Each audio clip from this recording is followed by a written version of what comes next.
श्रावण महिना हा आनंदाचा आहे, शंकराच्या सेवेचा आहे। आपण दिवसभरात शंकराच्या पिंडीवर मगाशी सांगितलेलं महिम्न आहे। शंकराचे गुरु प्रभू रामचंद्र आहेत म्हणून रामरक्षा आहेत। शंकराच्या पंचायतनामध्ये मातोश्री पार्वतींचा समावेश आहे म्हणून स्त्रीसूक्त आहे। संरक्षणासाठी क्षेत्रपाल दैवत म्हणून त्यांचं कालभैरव आहे।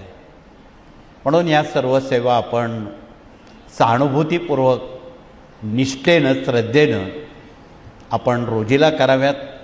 ते तीर्थ आपल्या परिवारासह सज्जनांना द्यावं। जे व्यसनाधीन आहेत त्यांना बुद्धी पुरस्कार थोडं जास्त द्यावं, म्हणजे ते शाकाहारी होतील, निर्व्यसनी होतील। हे बुद्धी पुरस्कार द्यावं। म्हणून या साऱ्या बाबी आपणाला महिन्याभराचा ग्रहपाठ दिलेला आहे। हा श्रावण महिनाभर आपण शंकराच्या सेवेमध्ये आहात।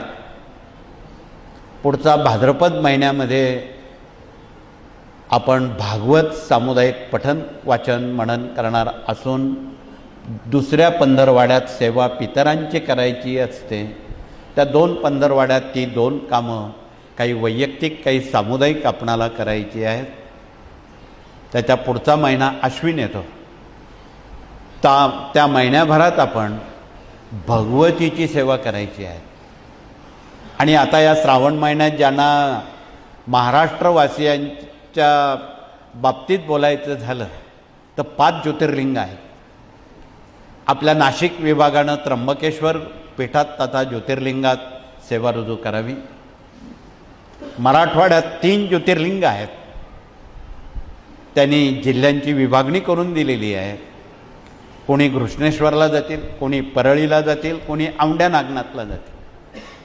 आणि तिथे समजा जागा नसली तर तेथील सेवा केंद्रामध्ये आपण सेवा रुजू करणं अपरिहार्य आहे। तर पुणे जिल्हा आणि पश्चिम महाराष्ट्र भीमाशंकरच्या परिसरात आपली सेवा रुजू करतील।